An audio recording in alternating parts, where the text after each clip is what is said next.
Class 9 English Reading, Unit number 4. The Great Visionaries. The Great Visionaries. The teacher assigned the class a project for the summer vacations titled The Great Visionaries. The students were asked to work in groups of 4 and find information about the Quaid-e-Azam and Allama Iqbal, the two great visionary leader of the Pakistan movement. They were asked to develop a booklet, a newspaper edition, or any other form of visual presentation based on the collected information. The members of one of the groups decided to split up the information gathering task. Huma and Tahira offered to look up information on some aspects of Jinnah's life, while Lubna and Farheen agreed to find information about Iqbal. They decided to share the information with each other through emails. Here are some of their emails. Dear Huma, here is some information that I have found about the Quaid-e-Azam. Personality and achievements. Quaid-e-Azam Muhammad Ali Jinnah was one of the most dynamic personalities of South Asia. His message of unity, faith and discipline, and his determination and steadfastness, if made the guiding principles by the nation, can speedily set the nation on the path of progress and prosperity. He was one of the top barristers of Bombay barristers, but his greatest achievement, which is unparalleled in the recent history of the world, is the creation of Pakistan. Unparalleled. The world has seen many leaders who have obtained independence for their people from undesired rulers, undesired rulers, but few have achieved what the Quaid-e-Azam did. He created a new country. He led the Muslims of the subcontinent to achieve an independent state called Pakistan. Subcontinent achieve independent state where they could live honorably according to the teachings of their faith and culture. Regard Tahira. Tahira, here is some more information that we can add in this section. Moreover, Muhammad Ali Jinnah was the only leader in British India who was popular not only among the Muslims but also had a great respect among the people of other faiths, including the Hindus, Sikhs, and Parsis. Due to his tolerance and acceptance of all faiths, some Hindu leaders like Gokhale and the famous Hindu poetess Sarojini Naidu called him the best ambassador of Hindu-Muslim unity. Gokhale, Sarojini Naidu, tolerance, acceptance, Hindus, Christians, Sikhs, Parsis, ambassador, best wishes, Huma. Huma and Tahira, you might want to add this vital piece of information in this section. However, he was very clear about one thing. While Pakistan would be a state where the Muslims would be free to practice the teachings of their faith and to prosper economically, this is in no way meant that the people of other faiths living in the geographical boundaries of the new state would in any way be lesser citizens. Farheen. Thank you, Huma. I agree with you. Now, here is some more information about him. Political acumen and contribution. Initially, Quaid-e-Azam was a strong proponent of Hindu-Muslim unity, proponent and an active member of the Indian National Congress, but as an outstanding political leader, he was very soon sensed that the Indian National Congress was leading the Hindus of the subcontinent towards Hindu-Muslim polarization. This, he realized, would result in political and economic victimization of the Muslims in the region. Therefore, he decided to leave the Congress and joined the Muslim League. Soon after joining the Muslim League, he became its president. He very intelligently pleaded the case of separate homeland for the Muslims and succeeded in getting Pakistan. Intelligently pleaded. This was despite strong opposition from the two big power players in British India, the ruling British and the majority Hindus. Have you found some more information, Tahira? Thank you, Farheen. We will definitely add this. Now here is the vision that the Quaid-e-Azam had for Pakistan. Aspirations for Pakistan. Aspirations for Pakistan. Quaid-e-Azam envisioned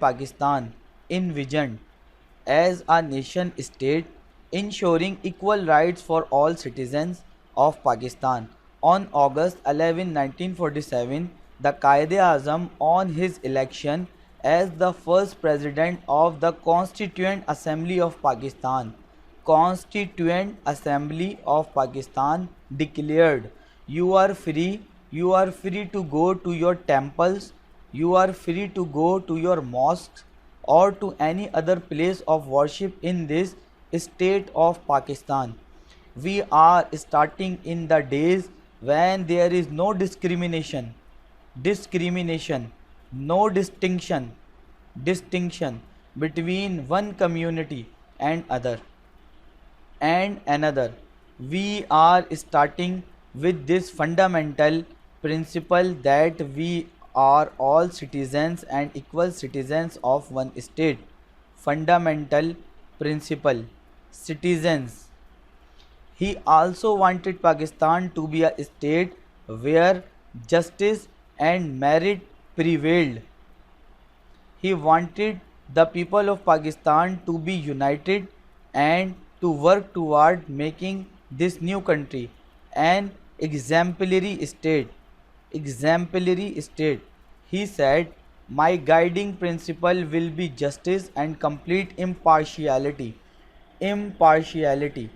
And I am sure that with your support and cooperation, I can look forward to Pakistan becoming one of the greatest nations of the world.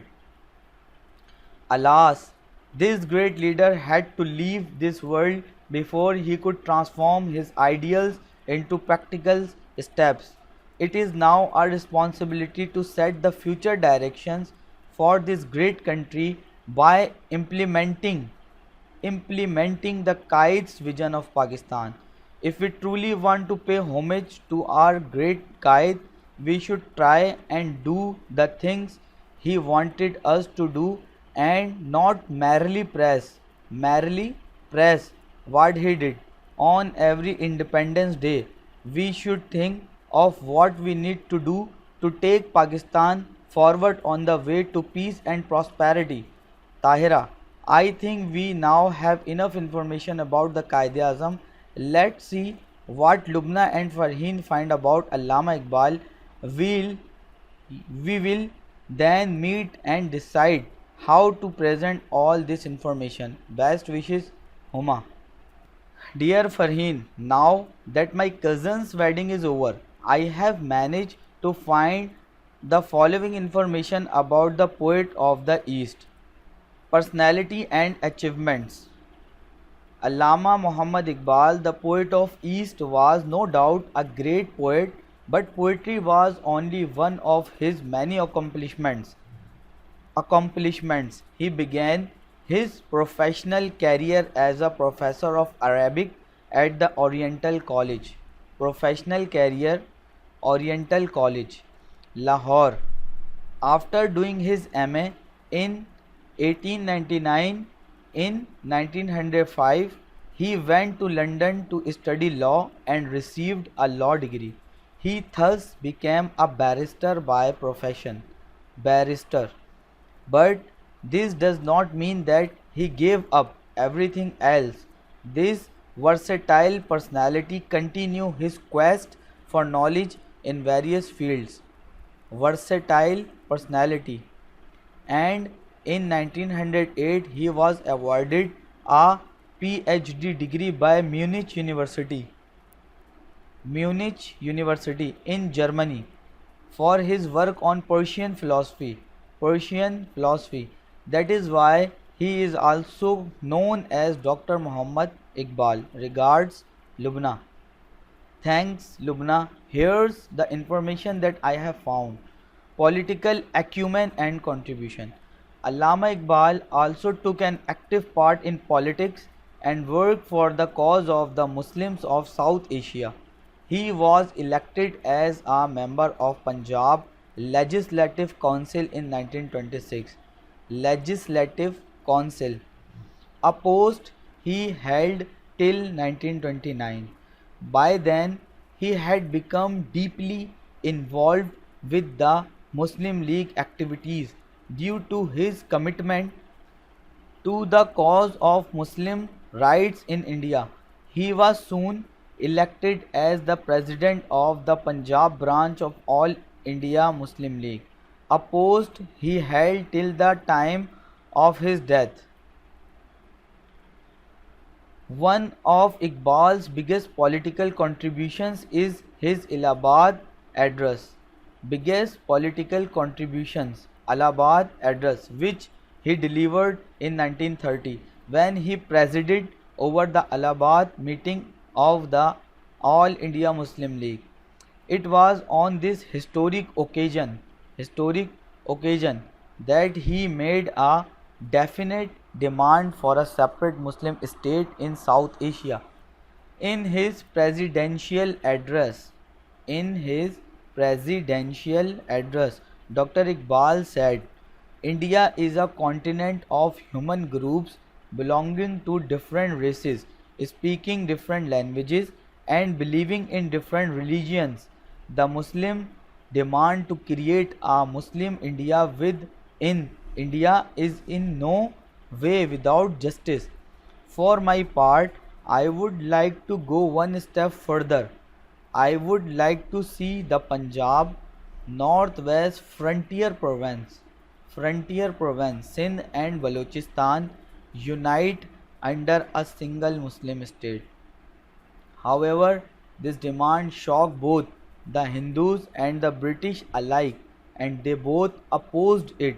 This demand for a separate state for Muslims took such firm root that at its meeting in Lahore on March 23, 1940, the Muslim League passed a resolution demanding a separate state for the Muslims of India. This resolution is known as the Pakistan Resolution. For this point onwards, all efforts were directed towards this end, culminating in the creation of Pakistan on August 14, 1947. Culminating. Best wishes, Farheen. Moreover, he had clear ideas about what Muslims should do. Aspirations for Muslims. Aspirations for Muslim. Lubna and Farheen, both of you have collected excellent information about Allama Iqbal. While we all know what the Quaid-e-Azam did, we often do not exactly recall the role of Allama Iqbal in the creation.